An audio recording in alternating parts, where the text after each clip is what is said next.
when the First World War ends in 1919 with the signing of the Treaty of Versailles,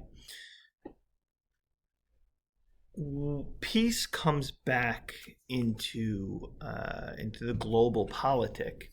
However, for the United States, there is an emergence of what we call economic nationalism, and high tariffs go up around pretty much all industrial goods, meaning that American industries begin to boom because it is far cheaper to buy American goods. And as a result of that, you also see a huge amount of increased economic expansion, people within the United States getting better jobs. And with those better jobs, people are able to buy things, right? So we often call this period, right, the Roaring Twenties. And that is something that happens here from 1919 into 1939. And this, if you look here, right, this chart starts in the years before World War One. It shows you a little dip here in the 1910s. But then you'll see right when the war starts in 1914-15, there is a huge amount of spike. And we talked about that in terms of the economic output that the United States has during the war.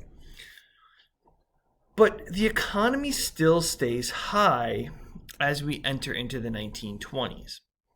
And that's because the U.S. economies have become stronger, American exports are continuing, and people are generally pretty optimistic. And again, we call this period the Roaring Twenties.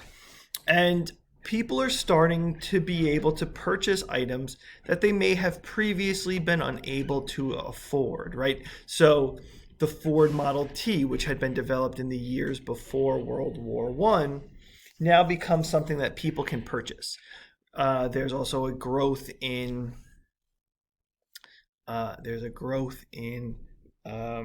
refrigerator purchasing and radio purchasing, right? These consumer items that people may not have been able to afford, or indeed may not have wanted to afford before, but now you can do because you have more money in your pocket, more jangle in your pocket. We know already that Germany suffers at the end of World War One, and we know that Germany is exceptionally bankrupted by the Treaty of Versailles, and that those reparations, as they are called, that the Republicans are supposed to, that the Germans are supposed to pay, are exceptionally high, and this ultimately will bankrupt Germany, and we know will ultimately lead to the rise of fascism. Now, the United States, starting in the 1920s, mid-1920s, aims to help the Germans out. Because America, again, Germany has been so economically damaged, they don't really have production capabilities. And because of that, the United States sees an opportunity to send goods and resources and money to their aid. So American banks wind up sending huge amounts of money to them. And you can see this chart here, right? The United States loans $2.5 billion to Germany. They use that money to then pay off a portion of their debt to the Allies, and then money comes back to the United States. But what you'll see here, right, is this creates a feedback loop that if one channel of this becomes damaged, there's not going to be a potential to continue this. And that is obviously troubling. So that when we start looking at sort of the beginnings of the stock market crash in October of 1929, you start to see the sort of cracks in the system. And there is this initial crash again in October of 1929, where as I say here, 13 million shares of stocks are traded in one day. And obviously that is a huge amount of money. And you have the president of the United States, Herbert Hoover, who had a philosophy where he was not going to help bail out the economy in the same way that happens at other points in the United States history, particularly, let's say, most recently, in a large scale, let's say in 2008, 2009. Now, I think many of us have been taught that that's really the thing that causes the Great Depression. However, and although that's maybe not untrue, it's important for us also to remember that there is a run on the banks, right? So in the 1930s, by 1932 or so, there are 9,000 banks that have been forced to close because they have cooked the books. There is nothing that backs, I should say it differently. What does that mean when I say they've cooked the books? What they've done is they've over-leveraged themselves, right? Banks make money by interest on loans. So they are giving out loans on their money that comes in, right? So you deposit $100, the bank is lending out $99 to try and make money on that. Well, if an economic crash happens and people come running in to get their money, there's not enough money there to give people their cash back. So we call that a run on the banks. And what happens here is people are running, taking their money out of the bank. There's not enough money to keep business operations going, to fund its existence, because it's over leveraged and people can't pay their mortgages. Ultimately, these banks have to collapse. So, and there's no protection in the same way that there is today, like the FDIC and all that. So by 1932, 9,000 banks have closed. You have 25% unemployment, and Hoover is really the person who a lot of people blame. That brings us to the election of 1932. Hoover is really looking quite bad. Roosevelt puts out his plan, the New Deal, right? Begin unemployment assistance, but the big thing is get people back to work. And here his plan is, start to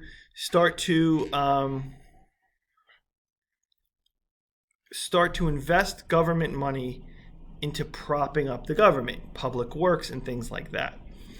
And all of this is, again, these are in a lot of ways populist ideas, progressive ideas that people get behind, where, they see Wall Street and they see the stock market as the culprits, the villains of this stock market crash. So when you start talking about potentially saving people, well, that's where this comes in. So within Roosevelt's first 100 days, he brings in a huge number of people, the Brain Trust, to help sort of figure out the economy and come up with new plans for the New Deal and things such as that. He starts to work on these philosophies, right? Relief, recovery, and reform. All right, so let's talk about what those ideas mean. So within the relief, right? The relief here, what that means is to try and make the lives of people better. So these are personal loans that are given out to, or I should say, these are loans given out to local governments. These are loans given out to different intergovernmental agencies to try and just get people back to work, right? So you have the CWA, the Civilian Work Administration, that really just even pays people to paint park benches, rake the parks, patch roads. These are ways that just to get people back to work. Or they go into the Civilian Conservation Corps, goes into national parks and, again, just cleans stuff out. These are ways that just low stake ways to get people back to work. There's also ideas of recovery, right? These are larger, what we might call macroeconomic plans, where they start to look at getting off the gold standard. So the gold standard was the value of your currency is tied to the value of gold, right? So $1 gets you, making this up, 1 ounce of gold. The problem is that's 1 ounce of gold has a fixed price, meaning your dollar has a fixed price, so that if your economy goes up, and the gold stays at whatever the price is, well, then that's great. But if the economy tanks, as it does in the Great Depression, and the value of gold is set here, right now your economy is too low and you can't purchase things. That's a very simplistic way of looking at it. But this is a way to, again, make it more fluid so that people can buy items. There's also the Agricultural Adjustment Act, which is a way to help subsidize the agriculture industry. One of the industry's hardest hits, and again, we don't necessarily think about this, is the agricultural industry, right? During World War I, the United States is buying a lot of food for the military, right? If you're going to have all these soldiers fighting overseas, you need to feed them overseas. So the United States government is purchasing tons of food and shipping it to Europe. Well, so these farmers start, with a cash flow, start buying mechanized tractors and items to help make their production easier. Well, when the war comes to an end and there's no longer that demand for food, what happens to your cash flow? What happens to this big tractor you've just bought?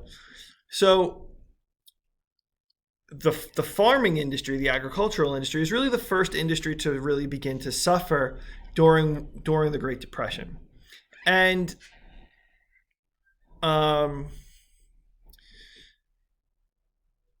the Agricultural Adjustment Act, asks farmers to stop producing on 1/4 of their land, artificially reducing the amount of crops being grown, which artificially increases the prices.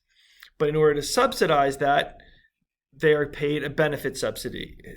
So basically encouraged to not produce on certain amounts of land. One of the most famous is the Tennessee Valley Authority. Again, this is another huge governmental agency that is that produces a huge amount of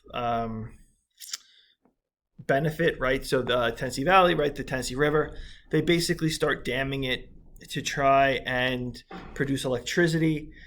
And the government uses it for portions of their needs, but they also sell it to, again, make back some money. Again, these are all ways to try and inject money into the economy. However, some of the big reforms that occur are meant to make sure that this doesn't happen again. So there's the Federal Securities Act, which creates the Federal Trade Commission to oversee stock trades, right? So that you can't have these types of massive depressions again. The one that I really think is quite interesting, right, is the SEC.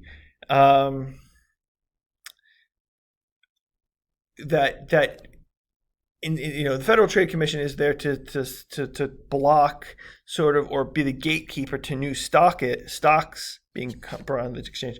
But the SEC is there to make sure that prices are set more fairly. Again, these are ways to try and ensure that these types of problems don't happen again. The Federal Deposit Insurance Corporation, the FDIC, which, if you've ever seen a bank commercial, member FDIC, is part of this.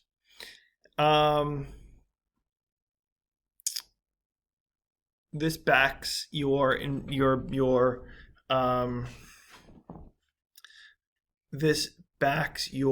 money in a bank, right? So if you invest your money in a bank, you put your money, Granny gives you $100 for your birthday, you put your money in the bank, you can be pretty sure that your bank's not going to close. And if it does close, you're insured up to a certain amount of money.